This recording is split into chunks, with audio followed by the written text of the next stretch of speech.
Hello and welcome to my kitchen. I'm Judith. And today I'm going to do a chicken curry. Now my favorite curry, honestly, is green curry, but today I wanted to do a red curry. And this is not going to be traditional Thai or Indian or anything like that. This is my style. Sort of a fusion. I don't even know if you could call it a fusion. So we're going to do chicken. Normally I would do chicken breast, boneless, skinless chicken breast. But you could do bone-in, skin-on, thighs and legs, or whatever you happen to have. So today I thought I would do the bone-in, skin-on, and save the breasts for another dish. And I do have red curry paste, Thai fish sauce, some red and yellow peppers for color, carrot, and some snap peas. Now I don't generally put snap peas in my stir fries or curries, but these are going to be wonderful. An onion, and of course a lot of Thai basil. So let me get the vegetables cut up and we'll be on our way.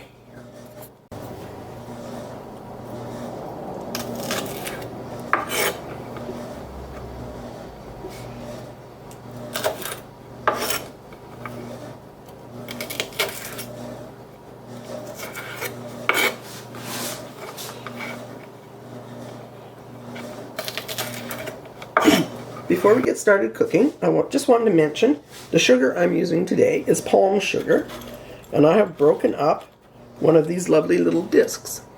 And you will find palm sugar in packages similar to this, sometimes not vacuum packed, but kind of in a tray.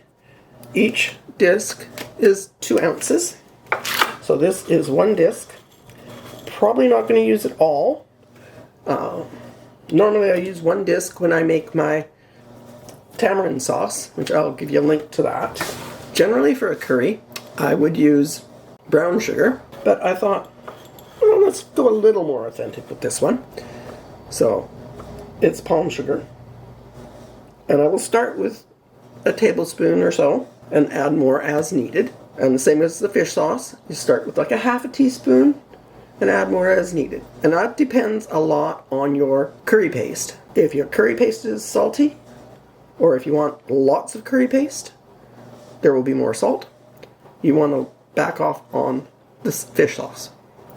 So okay, next step, I gotta chop my chicken. So 3 legs and 2 thighs. And we're just gonna whack through the bone, hopefully.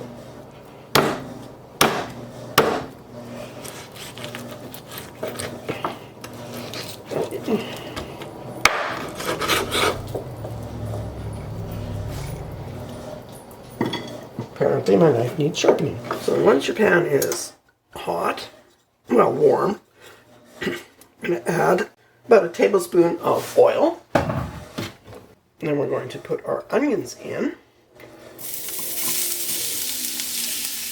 About 2 cups of onions. And it doesn't matter, any kind of onions you got, any kind of onions you want to use, go for it. Like I said, whatever is in your fridge.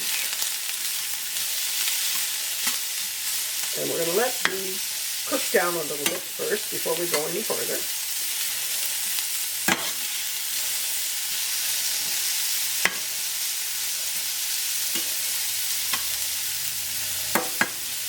So you don't want the pan too hot because you don't want to burn them. So we just wait for those to cook a little bit. Alright, once the onions have cooked down, we're going to push them to the side. I like to push them to one side.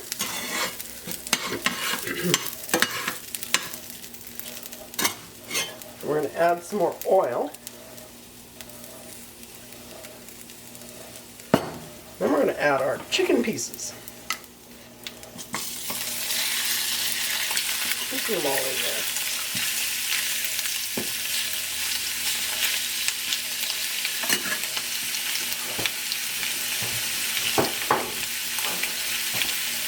You notice I'm not using a wok.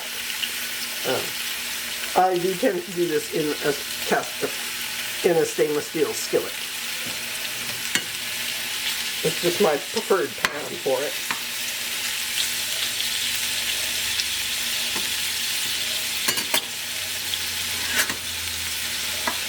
So now we're going to wait for our chicken to get some color. And I know usually you would put your chicken in after you've got the sauce going, but I like the flavor when you brown the chicken. So this does take quite a bit longer than a traditional Thai curry, which tend to be very, very quick cooking dishes. So we have to give this a few minutes.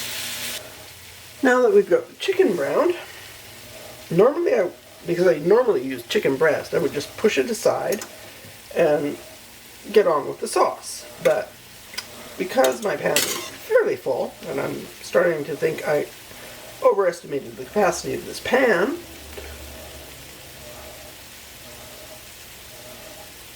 we're going to take it and just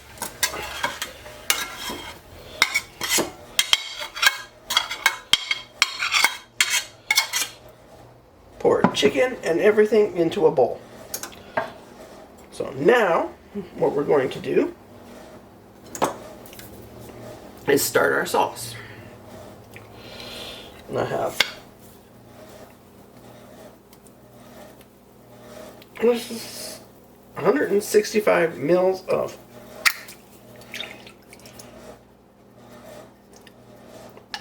coconut milk.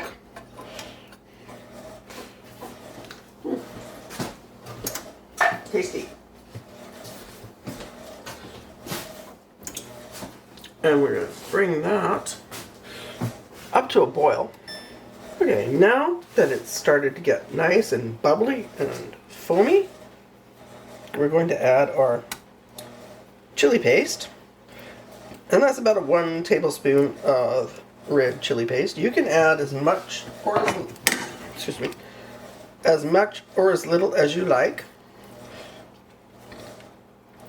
depending on how spicy you want it. And I'm just going to scoosh that in there.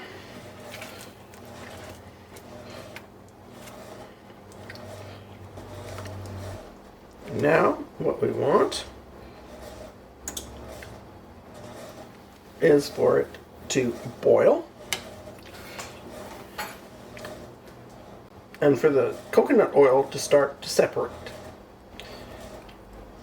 Depending on your coconut oil, that might not happen. But it also means it has to cook down a lot. So I don't think we're going to wait that long.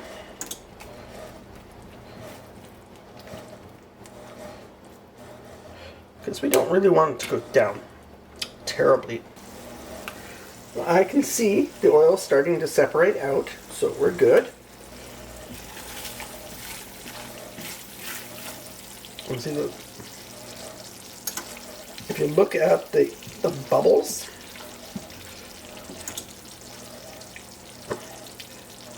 they look oily. Okay, so what we're going to do now is add in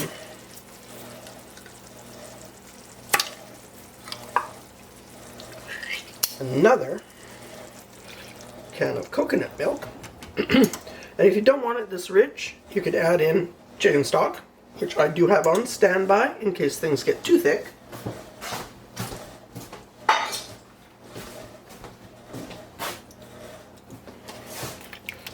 And we're going to stir that around. And we're going to put our vegetables in. Actually, no, before that, we are going to put in our palm sugar. So I'm going to go with a heaping tablespoon. And then I'm going to add my Kefir Lime Leaves. That's about 4 leaves shredded. And then I want to add fish sauce. And I think I got about a teaspoon there. Yeah, so about a teaspoon. We can add more later if we need. And stir that well.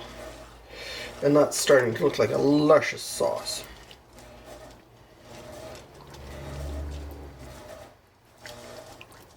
I can feel the sugar still in the bottom of the pan, so we want to stir it and let it dissolve.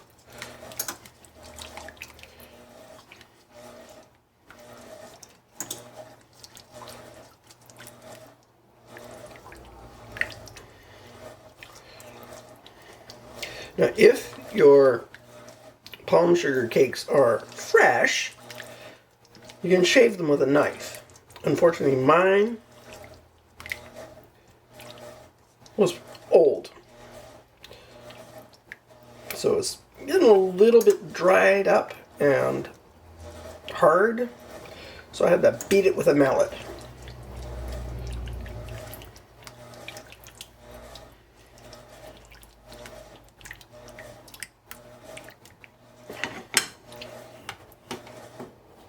Let's have a taste.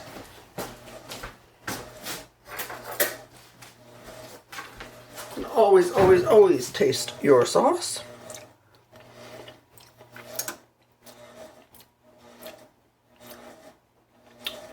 Got the sweetness, I got the spice. So I don't think we need any more palm sugar. We might need a little more fish sauce, but we'll have to wait to the end to check that. Okay. Now, we're going to put our vegetables in. So we're going to do the hard vegetables first. That's the carrots and the peppers. And we'll just do a little toss in there.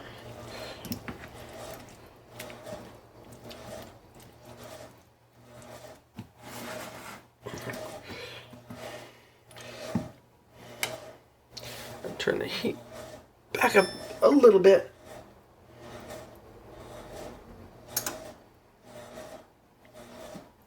And let those cook for a few minutes. And then we'll be back and deal with the rest of it. Okay, once we got a bit of a bubble happening there, we're going to add our chicken and onions back in.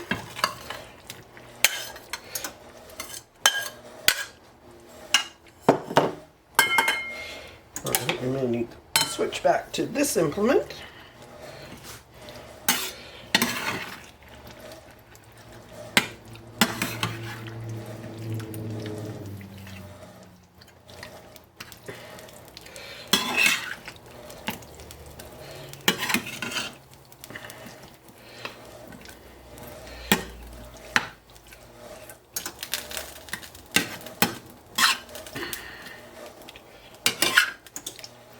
Okay, I have a larger pan on standby, but I think we can do it with this one.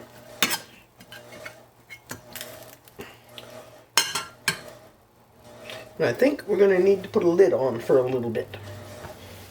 Just because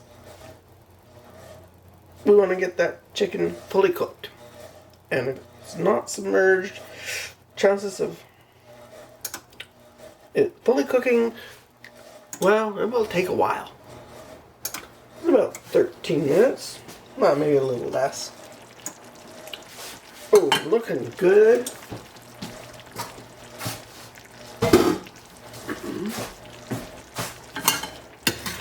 Good. Mix around.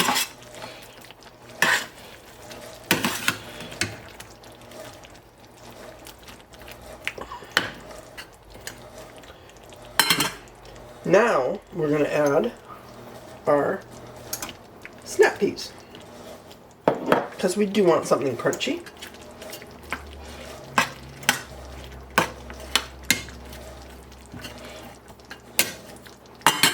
I'm actually going to turn the heat off and add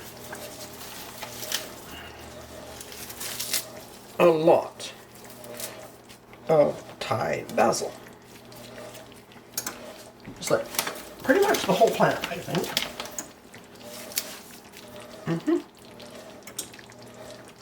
Oh, we'll water it and see if it survives. But yeah, that one pretty much decimated the plant.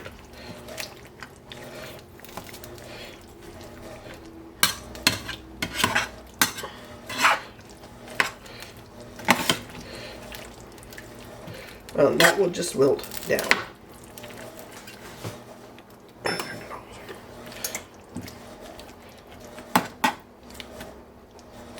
So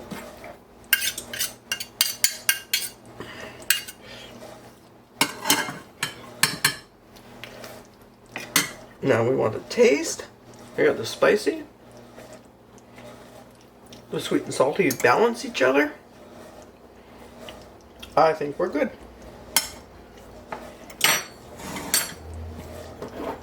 Now we just need to wait for the rice. This is my version of a red Thai curry with chicken.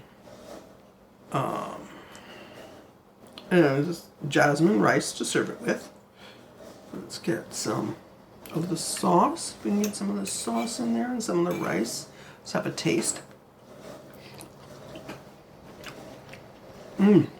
Lovely.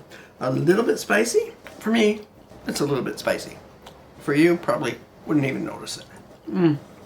The snap peas give you some crunch. The peppers are still crunchy. Have a piece of the chicken.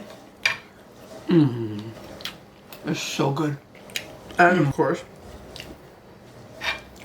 although this isn't a proper Thai dish, if you're eating Thai food, you use your fork to push food into your spoon and then eat it off the spoon. And a wonderful change from everyday meat and potatoes. Thank you for watching. If you enjoyed the video, please give it a like. Please subscribe. I'm bringing you a new video every Sunday. Let me know what you want to see in the comments. Thank you so much for watching, and I'll see you again soon with a new video.